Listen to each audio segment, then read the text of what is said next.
Cerita dibuka dengan suara dua pembunuh bayaran yang tengah memprotes aturan dasar di dalam dunia pekerjaan mereka. Peraturan pertama hanya boleh menerima misi yang disetujui perusahaan. Peraturan kedua dilarang membunuh anak di bawah umur. Semua aturan ini dibuat oleh perusahaan pembunuh bayaran nomor 1 MK yang dipimpin oleh Cha Min-gyu. Inilah yang membuat dua pembunuh bayaran lepas tersebut merasa terikat dan tidak bebas membunuh sesuka hati. Mereka sadar untuk bisa melawan Cha Min-gyu, setidaknya mereka harus setara dengan Gil Bokson dari Kill Bokson, atau jagoan unggulan Cha Min-gyu yang paling ditakuti, yaitu Mantis. Tak lama kemudian terlihat dua pembunuh itu berada di sebuah pom bensin setelah sebelumnya membantai beberapa orang. Salah satu dari mereka pergi ke kamar mandi sementara rekannya tetap menunggu di dalam mobil. Di dalam toilet, pembunuh tersebut tiba-tiba mendengar suara yang mengulang kembali peraturan para pembunuh bayaran.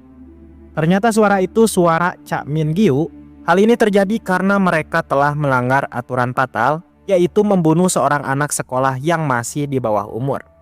Tanpa mereka sadari, Cha Min-gyu telah lebih dulu menghabisi pembunuh yang menunggu di dalam mobil. Kini giliran pembunuh di toilet yang menjadi targetnya. Ia langsung berlari keluar dengan panik. Namun langkahnya terhenti ketika sosok yang paling ditakuti menghadangnya, siapa lagi kalau bukan si Mantis. Sesuai namanya, Mantis bertarung dengan gaya khas menggunakan dua celurit, bergerak cepat dan mematikan layaknya serangga pemburu.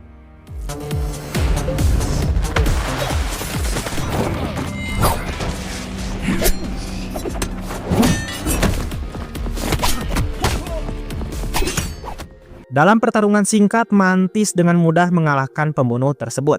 Ia memotong lengannya lalu mengakhiri hidupnya dengan satu tebasan ke arah kepala. Setelah menyelesaikan tugas itu, Mantis yang memiliki nama asli Li Han memutuskan untuk berlibur ke luar negeri selama beberapa waktu.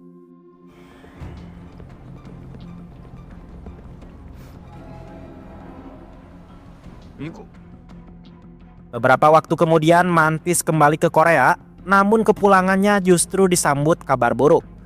Selama ia pergi, perusahaan MK mengalami kehancuran dan Cha Min-gyu telah dibunuh oleh Gil Bokson. Mantis pun segera menghubungi sahabatnya Jae-yi untuk memastikan kebenaran berita tersebut. Jae-yi seperti Mantis karena ia juga merupakan pembunuh bayaran dengan kemampuan tempur yang sangat mumpuni. Karena MK telah runtuh, banyak perusahaan besar kini mulai mengincar Mantis. Bahkan saat baru tiba di bandara, Mantis ini langsung dikepung oleh orang-orang yang memaksanya untuk bergabung dengan perusahaan mereka. Di sisi lain, Jae kembali ke kantor kecil miliknya. Namun ia mendapati kenyataan pahit bahwa perusahaannya sedang mengalami krisis keuangan dan kontrak kantor itu akan segera berakhir.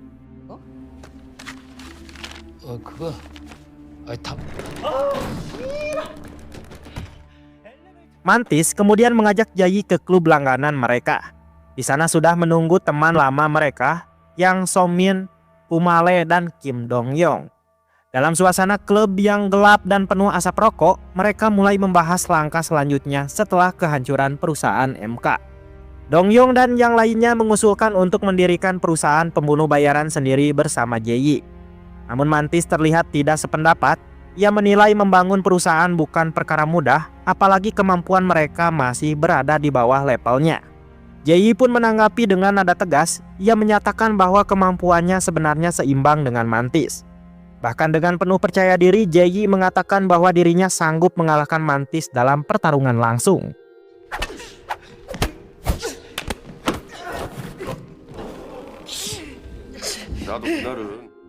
Tak lama kemudian Mantis dan Jae berbicara berdua. Mantis mengungkapkan keyakinan bahwa MK sebenarnya belum sepenuhnya hancur karena masih ada Cha Min-hye, yaitu adiknya Cha Min-gyu yang bisa mengambil alih perusahaan. Namun Jae membalas dengan fakta mengejutkan bahwa Cha Min-hye juga telah dibunuh oleh Gil Bokson. Kini Mantis sadar MK benar-benar telah musnah tanpa sisa. Menyadari bahwa masa depan pekerjaan mereka berada di ujung tanduk, Mantis pun memutuskan untuk menemui seseorang dari masa lalunya.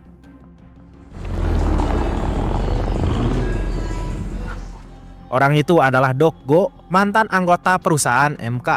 Dalam perjalanan menuju pertemuan tersebut, Mantis secara tak sengaja bertemu dengan seorang anak muda bernama Benjamin, yaitu CEO dari Meta Software.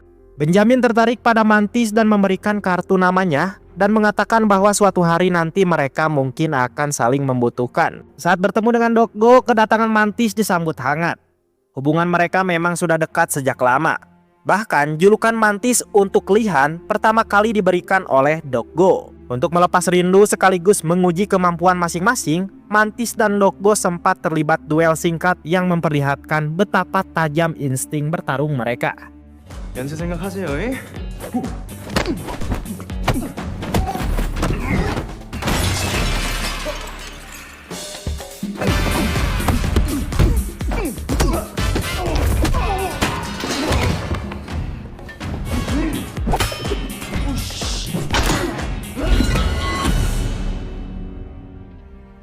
Setelah itu keduanya mulai membahas masa lalu. Dokgo mengungkapkan alasan dirinya keluar dari MK. Ia mengaku memiliki masalah pribadi dengan Cha Min-gyu yang akhirnya membuatnya disingkirkan dari perusahaan tersebut. Mantis kemudian menanyakan tentang keputusan lama MK yang tidak memilih Jae-yi sebagai pembunuh utama dan justru menebutkan dirinya. Padahal semua orang tahu bahwa kemampuan Jae-yi setara dengannya. Dokgo pun mengungkapkan fakta mengejutkan. Keputusan itu merupakan kesepakatan bersama antara Cha Min-gyu dan Dokgo sendiri. 일부러 오른손으로 맞게 했어. 신재희. 연습벌레라더니 확실히 움직이면 신재희 맞을 것 같아. Setelah pertemuan itu, Mantis kembali ke klub dan menemui Jae-yi. Di sana Mantis mengungkapkan perusahaan besar dalam pikirannya. Ia kini tertarik untuk terjun ke dunia bisnis dan berniat membangun perusahaan sendiri bersama Jae-yi serta yang lainnya. Untuk mendapatkan sponsor besar, Mantis akhirnya memutuskan menghubungi Benjamin. Tanpa membuang waktu, Mantis dan timnya pun langsung mendatangi tempat Benjamin. Di sana Benjamin justru terlihat lebih tertarik pada Jae-yi dibandingkan yang lain. Namun menurutnya urusan bisnis bukanlah hal utama. Yang benar-benar ia inginkan adalah memahami bagaimana dunia pembunuh bayaran bekerja. Bahkan Benjamin secara terang-terangan mengatakan bahwa ia ingin melihat pertarungan antara Jae-yi dan Mantis. Mendengar hal itu, Mantis langsung merasa kesal dan memutuskan untuk pergi bersama yang lain. Namun tidak semua setuju, beberapa dari mereka menilai ini adalah kesempatan besar, terutama Dong-yong yang akhirnya memilih untuk tetap tinggal dan kembali menemui Benjamin. Pada malam harinya, Mantis bertemu dengan Jae-yi untuk membicarakan masa depan mereka. Setelah berdiskusi panjang, keduanya akhirnya sepakat untuk mendirikan perusahaan sendiri menggunakan tabungan pribadi. Perusahaan itu akan diberi nama dengan Mantis Company. 내가 명색이 사막인데 이러고 딴 데 취직을 어떻게 하냐? 그래, 잘 하지. 꽤. Dalam struktur baru ini, Mantis menjadi ketua, Jae-yi sebagai wakil ketua, So-min sebagai direktur, dan Pumale bertanggung jawab di bagian konsumsi serta logistik. Sejauh ini Mantis Company berjalan cukup stabil dan mulai mendapatkan beberapa pekerjaan. Karena kondisi sudah membaik, Mantis kembali menemui Dokgo. Di sana Dokgo mengungkapkan rencananya untuk membangun kembali perusahaan MK. Dengan meningkatnya jumlah pembunuh bayaran yang menganggur, Dokgo juga menawarkan Mantis untuk bergabung dengannya. Namun Mantis menolak tawaran tersebut. Ia memilih tetap mempertahankan perusahaannya sendiri demi Jae-yi. Alasan sebenarnya terungkap, ternyata Mantis menyimpan perasaan terhadap si Jae-yi. Sementara itu di kantor, So-min dan Pumale mulai mengeluh mereka jarang mendapatkan kesempatan turun ke lapangan. Bahkan kemampuan bertarung Puma kini lebih sering dipakai untuk memasak dan membersihkan kantor. Setiap kali ada misi besar, Mantis selalu menyerahkan pada dirinya sendiri atau si Jae-yi. Merasa tidak adil, Puma pun menyampaikan keluhannya kepada Jae-yi. Tak lama kemudian Mantis datang membawa dokumen misi baru yang harus diselesaikan hari itu juga. Tanpa ragu Mantis menyerahkan tugas tersebut kepada si Jae-yi. Namun Jae-yi menolak dan justru memberikan misi itu kepada Puma. Mantis tetap bersikeras bahwa Jae-yi yang harus mengerjakannya. Akhirnya Jae-yi berbicara secara pribadi dengan Mantis, meminta agar So-min dan Pumale diberikan kesempatan mengerjakan misi yang penting. Mantis tetap menolak. Ia tidak ingin reputasi perusahaannya hancur karena kegagalan anak buah. Akibat perbedaan prinsip ini, Mantis dan Jayi pun terlibat perdebatan. Malam harinya Jayi terpaksa tetap menjalankan misi yang diberikan oleh si Mantis. Ia melaporkan bahwa tugas tersebut berhasil diselesaikan dengan sangat cepat.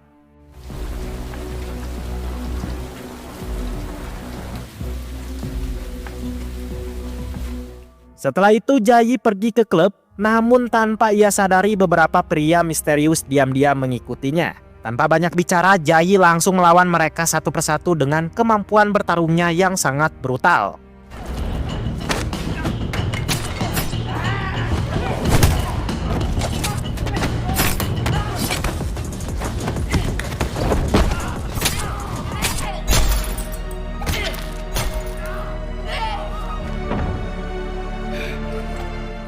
Di sisi lain, Mantis kembali menemui Dokgo. Di sana Dokgo akhirnya mengungkap alasan sebenarnya mengapa Jayi tidak pernah masuk MK. Saat masa pelatihan dulu, kemampuan Jayi bahkan lebih unggul daripada si Mantis. Namun, Cha Min-gyu tetap memilih Mantis karena Jayi memiliki sifat yang terlalu emosional dan temperamental. Bahkan, Jayi pernah menantang Mantis menggunakan pedang asli untuk membuktikan bahwa dirinya mampu membunuh si Mantis. Ketika Dokgo mengeluarkan Jayi dari MK, Jayi melawan dan hampir membunuhnya. Karena itu Dokgo memperingatkan Mantis agar menjauhi Jayi, sebab Jayi bisa bertindak di luar kendali kapan saja. Namun Mantis menolak peringatan tersebut. Ia bersikeras akan tetap berada di sisi Jayi apapun resikonya. Sementara itu Jayi berhasil menghabisi para penyerangnya. Ia melempar salah satu pria keluar jendela dan bersiap mengakhiri hidupnya.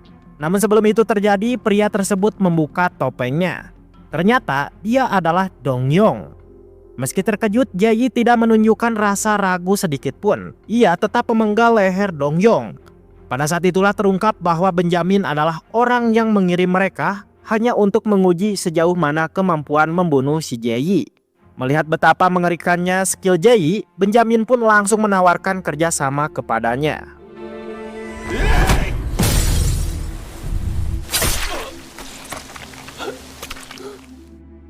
Keesokan harinya Jayi datang terlambat ke kantor. Hal ini membuat Mantis marah dan menegaskan posisinya sebagai pemimpin perusahaan. Amarah Jayi pun memuncak, ia menantang Mantis untuk berduel di luar menggunakan senjata asli, sementara Saumin dan Pumale diminta untuk tetap di dalam. Dalam pertarungan singkat, Jayi berhasil menjatuhkan Mantis dengan cepat.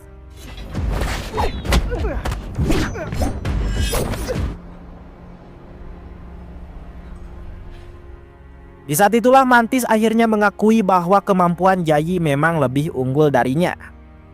Beberapa waktu kemudian Jayi memutuskan untuk menerima tawaran Benjamin dan mendirikan perusahaan sendiri bernama JB Entertainment. Benjamin bahkan menciptakan karakter Jayi dalam game buatannya sebagai bagian dari strategi bisnis mereka. Di sisi lain, Puma ikut bergabung dengan JB setelah memviralkan video duel antara Jayi dan Mantis yang diam-diam ia rekam. Puma juga mengajak Saumin untuk ikut pindah. Namun Saumin menolak dan memilih tetap setia bersama si Mantis. 보내고 제이 언니 무대에 올린 거 야, 뭔 소리야? 내가 그럴 힘이 어딨다. 우리라고? 대표님도 반대했었어. Sebagai simbol perubahan, Benjamin mengganti julukan Jayi menjadi Lizard, yaitu seekor kadal yang dikenal sebagai pemangsa belalang Mantis. Dari sini terlihat jelas bahwa Benjamin sebenarnya ingin menyaingi, bahkan menjatuhkan dominasi MK. Benjamin juga mengungkapkan kebencian terhadap Dokgo, karena di masa lalu Dokgo ini pernah menolak bekerja sama dengannya. 네, 그래서 닉네임도 생각해봤어. 그 도마뱀이 사마귀 잡아먹는 거. 요즘 희미해져 가긴 해도 규칙은 이 바닥 가장 큰 명분이 지금 뒤졌잖아. 아, Di tempat lain, Dokgo mengunjungi kantor Mantis sambil membawa beberapa kontrak pekerjaan yang sebelumnya tak sempat ia selesaikan. Ia kembali menawarkan Mantis untuk bergabung dengannya, namun tetap saja Mantis menolak karena ia ingin mempertahankan perusahaannya sendiri. Sebagai bentuk kepercayaan, Mantis kemudian memberikan misi berat kepada Saumin. Tentu saja Saumin tidak menolak, karena ini adalah pertama kalinya ia mendapat tugas penting. Namun saat mencoba mengeksekusi target, Saumin ini justru dengan mudah dikalahkan. Melihat itu, Mantis turun tangan. Ia memberi peringatan keras jika Xiaomin harus menghabisi target dalam waktu 1 menit. Dan jika masih gagal, ia akan dipecat. Meski tertekan oleh waktu dan situasi, Xiaomin akhirnya berhasil bangkit. Dengan penuh tekad, ia memenggal kepala targetnya dan menyelesaikan misi tersebut.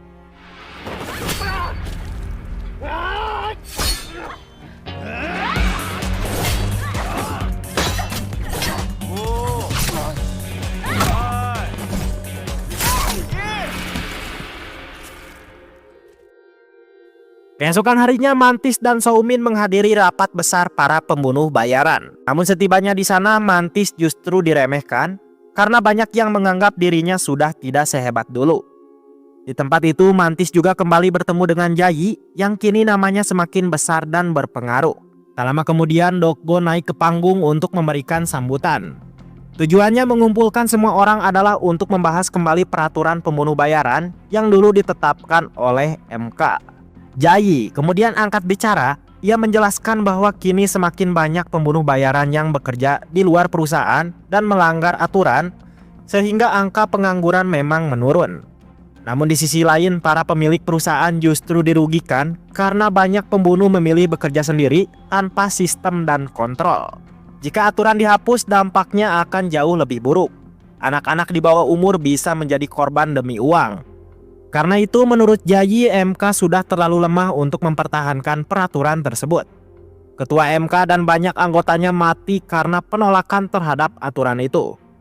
Jayi pun menyatakan keinginannya untuk membuktikan siapa yang paling kuat dan layak menggantikan MK sebagai penguasa baru.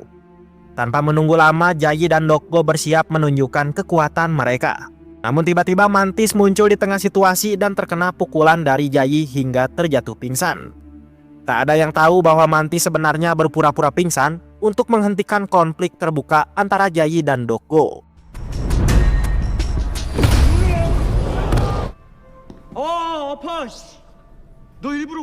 Di dalam mobil, Jayi berbicara dengan Puma. Ia mengungkapkan bahwa dirinya akan melawan Dokgo saat sudah benar-benar siap. Malam harinya, Mantis mendapatkan misi untuk membunuh Nam Baeso, yaitu mantan bos si Jayi. Namun saat melihat kondisi hidup Baeso yang menyedihkan, Mantis tidak tega. Ia memilih membiarkannya hidup dan menyuruhnya pergi jauh ke tempat yang tak diketahui oleh siapapun.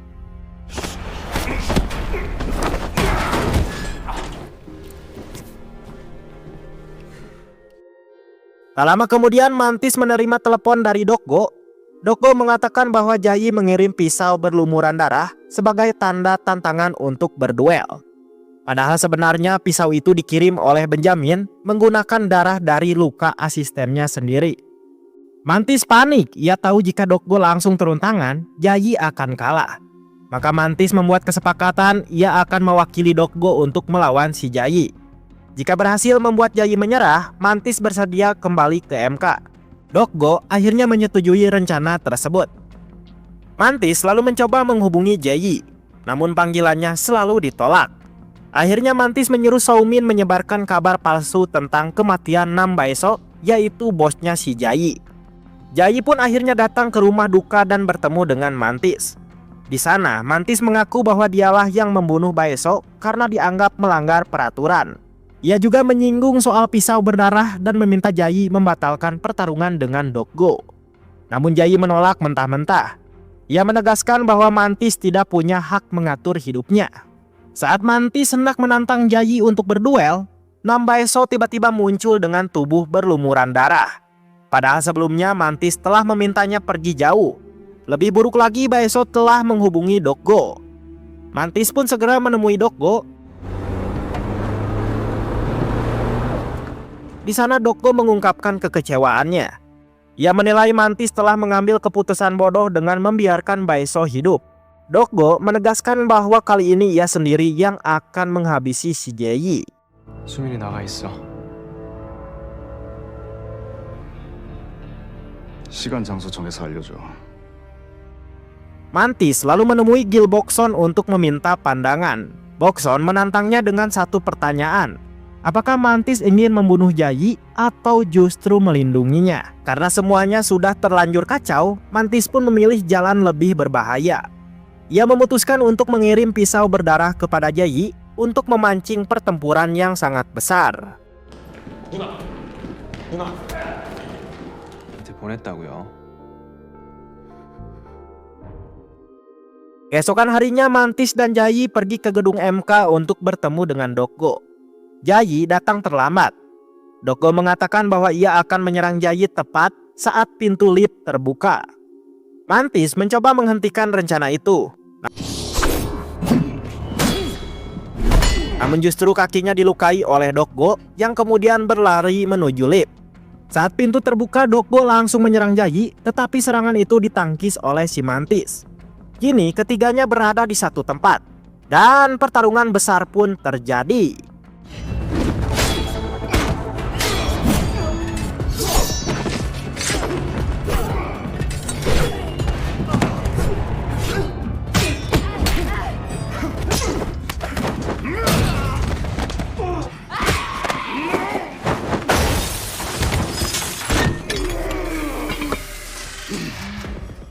Ketiganya bertarung dengan kemampuan sangat tinggi.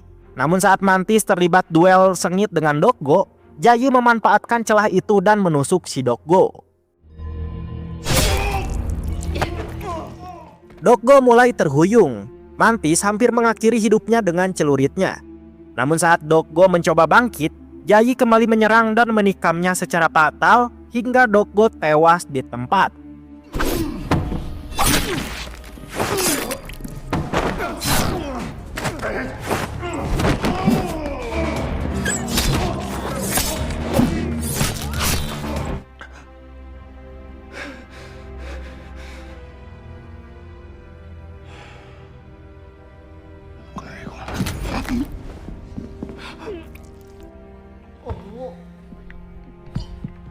Mantis menghentikan pertempuran dengan menyadarkan Jayi bahwa semua yang ia inginkan telah tercapai karena MK telah tumbang. Setelah itu Mantis pergi meninggalkan Jayi sendirian.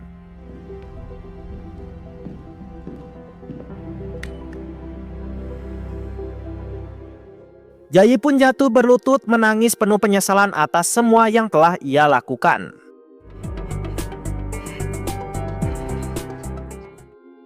Waktu pun berlalu. Kini adegan beralih ke Benjamin yang sedang berpidato di depan banyak orang. Ia mengatakan bahwa dunia ini sangat kejam. Yang lemah dimangsa yang kuat, dan yang kuat memangsa yang lemah. Untuk bertahan hidup, manusia harus memiliki kekuatan, uang, kekuasaan, dan privilege. Setelah pidato itu, Benjamin memberi selamat kepada Jayi karena berhasil mengakui sisi MK dan menjadi yang terkuat di industri ini. Benjamin kemudian masuk ke mobilnya berharap bisa pulang dengan selamat. Namun tanpa ia sadari, Jayi telah menjadikannya target berikutnya. Kali ini Jayi menyerahkan kontrak tersebut kepada perusahaan yang membutuhkannya, yaitu Mantis Company. Saat mobil melaju, kendaraan itu tiba-tiba terhenti karena hampir menabrak seorang wanita yang ternyata adalah Somin. Pada saat yang sama terungkap bahwa mobil tersebut telah disabotase oleh Mantis yang menyamar sebagai sopirnya Benjamin. Dan di akhir film kita akan diperlihatkan dengan Mantis yang menjalankan pekerjaannya untuk membunuh si Benjamin. Dan film pun tamat. Mantap!